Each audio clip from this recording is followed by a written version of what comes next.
जय श्री कृष्णा, जय श्री राधे राधे। भक्ति संसार यूट्यूब चैनल पर सभी भक्तों का बहुत बहुत स्वागत है। भगवान श्री हरि की कृपा आप सभी के जीवन पर सदैव बनी रहे। आपका जीवन मंगलमय हो, आपका समय मंगलमय हो, इसी शुभकामना के साथ प्रारंभ करते हैं आज की वीडियो, जिसमें हम श्रीमद् भागवत गीता के प्रथम स्कंद के तृतीय अध्याय का अध्ययन करेंगे। तो चलिए प्रारंभ करते हैं आज की वीडियो को। तृतीय अध्याय में भगवान के विभिन्न अवतारों का वर्णन किया गया है। कौन कौन से अवतार उनके द्वारा लिए गए थे। प्रारंभ करते हैं वीडियो को। श्री सूत जी कहते हैं, सृष्टि के आदि में भगवान ने लोकों के निर्माण की इच्छा की। इच्छा होते ही उन्होंने महत्तत्व आदि से निष्पन्न पुरुष रूप ग्रहण किया।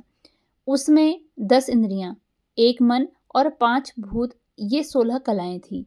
उन्होंने कारण जल में शयन करते हुए जब योग निद्रा का विस्तार किया, तब उनके नाभि सरोवर से एक कमल प्रकट हुआ और उस कमल से प्रजापतियों के अधिपति ब्रह्मा जी उत्पन्न हुए। भगवान के उस विराट रूप के अंग प्रत्यंग में ही समस्त लोकों की कल्पना की गई है। यह भगवान का विशुद्ध सत्वमय श्रेष्ठ रूप है। योगी लोग दिव्य दृष्टि से भगवान के उस रूप का दर्शन करते हैं। भगवान का वह रूप हजारों पैर, जांघ, भुजाएं और मुखों के कारण अत्यंत विलक्षण है।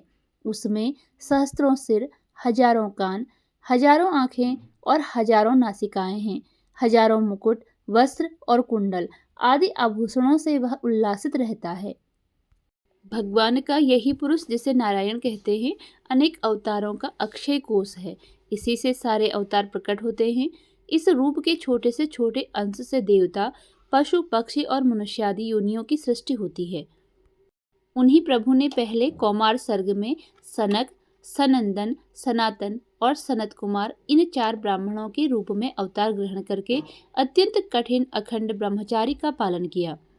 दूसरी बार इस संसार के कल्याण के लिए समस्त यज्ञों के स्वामी उन भगवान ने ही रसातल में गई हुई पृथ्वी को निकाल लाने के विचार से सूकर रूप ग्रहण किया। ऋषियों की सृष्टि में उन्होंने देवर्षि नारद के रूप में तीसरा अवतार धारण किया और सात्वत मंत्र का, जिसे नारद पांचरात्र कहते हैं, इसका उपदेश दिया। धर्मपत्नी मूर्ति के गर्भ से उन्होंने नर नारायण के रूप में चौथा अवतार ग्रहण किया। इस अवतार में उन्होंने ऋषि बनकर मन और इंद्रियों का सर्वथा संयम करके बड़ी कठिन तपस्या की।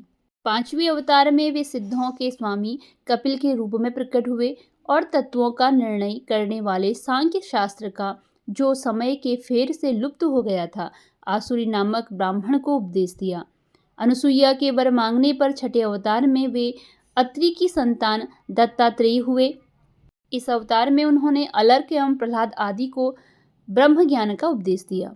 7वीं बार रुचि प्रजापति की आकुति नामक पत्नी से यज्ञ के रूप में उन्होंने अवतार ग्रहण किया और अपने पुत्र याम आदि देवताओं के साथ स्वयंभू मनवंतर की रक्षा की।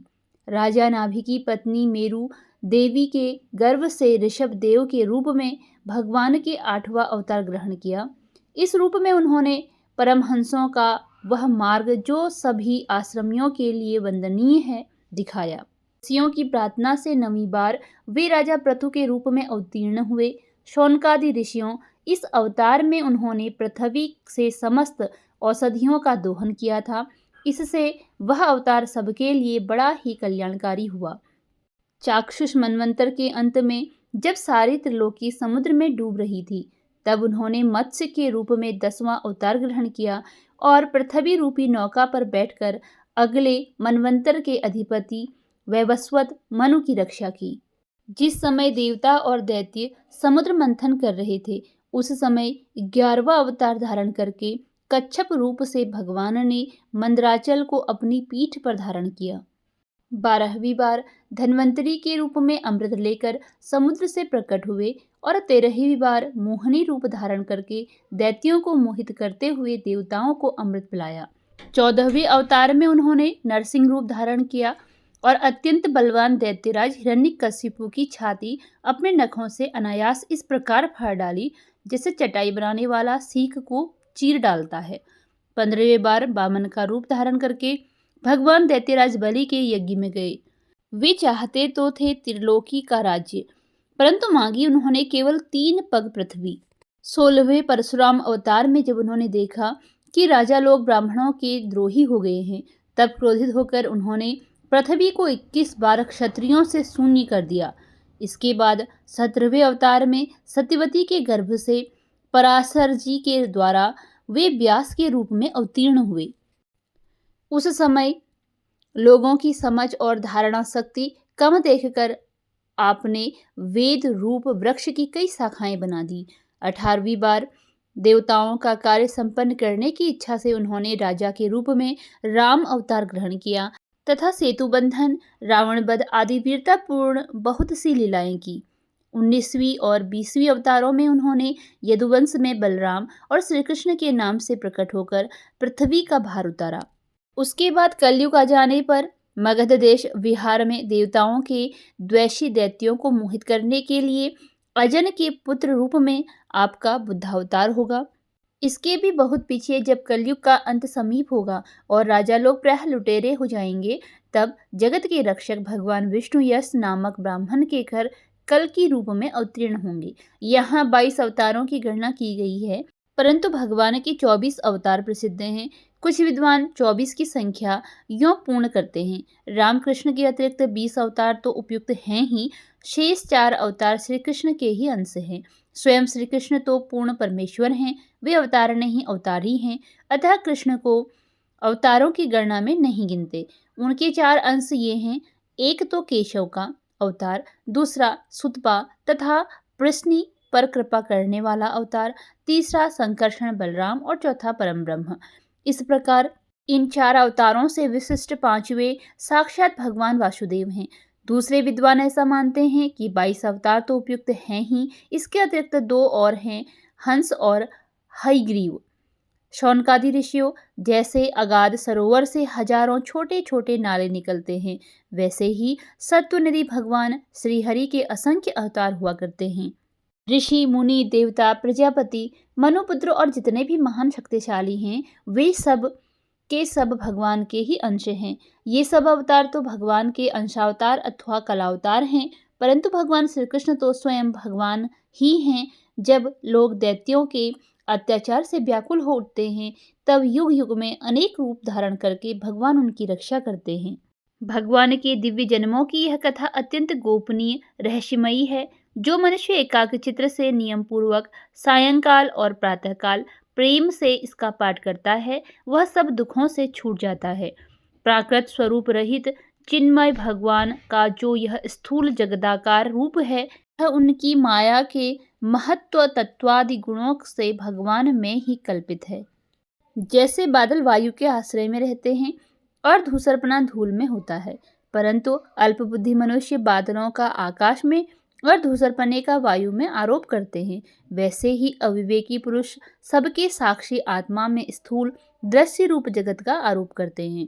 इस स्थूल रूप से परे भगवान का एक सूक्ष्म अव्यक्त रूप है, जो न तो स्थूल की तरह आकारादि गुणों वाला है और न देखने सुनने में ही आ सकता है। वही सूक्ष्म शरीर है। आत्मा का आरोप या प्रवेश होने से यही जीव कहलाता है और इसी का बार बार जन्म होता है। उपर्युक्त सूक्ष्म और स्थूल शरीर अविद्या से ही आत्मा में आरोपित हैं। जिस अवस्था में आत्मरूप के ज्ञान से यह आरोप दूर हो जाता है, उसी समय ब्रह्म का साक्षात्कार होता है। तत्वज्ञानी लोग जानते हैं कि जिस समय यह बुद्धि रूपा परमेश्वर की माया निवृत्त हो जाती है, उस समय जीव परमानंदमय हो जाता है और अपनी स्वरूप महिमा में प्रतिष्ठित होता है। वास्तव में जिनके जन्म नहीं हैं और कर्म भी नहीं हैं, उन हृदयेश्वर भगवान के अप्राकृत जन्म और कर्मों का तत्वज्ञानी लोग इसी प्रकार वर्णन करते हैं, क्योंकि उनके जन्म और कर्म वेदों के अत्यंत गोपनीय रहस्य हैं। भगवान की लीला अमोघ है। वे लीला से ही इस संसार का सृजन, पालन और संहार करते हैं, किंतु इसमें आसक्त नहीं होते। प्राणियों के अंतःकरण में छिपे रहकर ज्ञानेंद्रिय और मन के नियंता के रूप में उनके विषयों को ग्रहण भी करते हैं, परंतु उनसे अलग रहते हैं। वे परम स्वतंत्र हैं। ये विषय कभी उन्हें लिप्त नहीं कर सकते। जैसे अनजान मनुष्य जादूगर अथवा नट के संकल्प और बंधनों से की हुई करामात को नहीं समझ पाता, वैसे ही अपने संकल्प और वेद वाणी के द्वारा भगवान के प्रकट किए हुए इस नाना नाम और रूपों को तथा उसकी लीलाओं को कुबुद्धि जीव बहुत सी तर्क युक्तियों के द्वारा नहीं पहचान सकता। चक्रपाणि भगवान की शक्ति और पराक्रम अनंत है, उनकी कोई थाह नहीं पा सकता। वे सारे जगत के निर्माता होने पर भी उनसे सर्वथा परे हैं। उनके स्वभाव को अथवा उनके स्वरूप को, उनकी लीला के रहस्य को वही जान जा सकता है जो नित्य निरंतर निष्कपट भाव से उनके चरण कमलों की दिव्य गंध का सेवन करता है, सेवा भाव से उनके चरणों का चिंतन करता रहता है। सौनकादि ऋषियों, आप लोग बड़े ही सौभाग्यशाली तथा धन्य हैं, जो इस जीवन में और विघ्न बाधाओं से भरे इस संसार में समस्त लोगों के स्वामी भगवान विष्णु के से वह सर्वात्मक आत्मभाव, वह अनिर्वचनीय अनन्य प्रेम करते हैं, जिससे फिर इस जन्म मरण रूप संसार के भयंकर चक्र में नहीं पड़ना पड़ता। भगवान वेदव्यास ने यह वेदों के समान भगवत चरित्र से परिपूर्ण भागवत नाम का पुराण बनाया है। उन्होंने इस श्लाघनीय, कल्याणकारी और महान पुराण को लोगों के परम कल्याण के लिए अपने आत्मज्ञानी शिरोमणि पुत्र को ग्रहण कराया। इसमें सारे वेद और इतिहासों का सार संग्रह किया गया है। सुखदेव जी ने राजा परीक्षित को यह सुनाया। उस समय वे परमर्षियों से घिरे हुए आमरण अनशन का व्रत लेकर गंगा तट पर बैठे हुए थे। भगवान श्री कृष्ण जब धर्म, ज्ञान आदि के साथ अपने परम धाम को पधार गए, तब इस कलयुग में जो लोग अज्ञान रूपी अंधकार से अंधे हो रहे हैं, उनके लिए यह प्राण रूपी सूर्य इस समय प्रकट हुआ है। सौनकादि ऋषियों, जब महातेजस्वी श्री सुखदेव जी महाराज वहाँ इस पुराण की कथा कह रहे थे, तब मैं भी वहाँ बैठा था। वहीं मैंने उनकी कृपापूर्ण अनुमति से इसका अध्ययन किया। मेरा जैसा अध्ययन है और मेरी बुद्धि से जितना जिस प्रकार इसको ग्रहण किया है, उसी के अनुसार इसे मैं आप लोगों को सुनाऊंगा। इसी के साथ श्रीमद् भागवत गीता के प्रथम स्कंध के तृतीय अध्याय का समापन होता है। मिलते हैं अगली वीडियो में चतुर्थ अध्याय के साथ। धन्यवाद।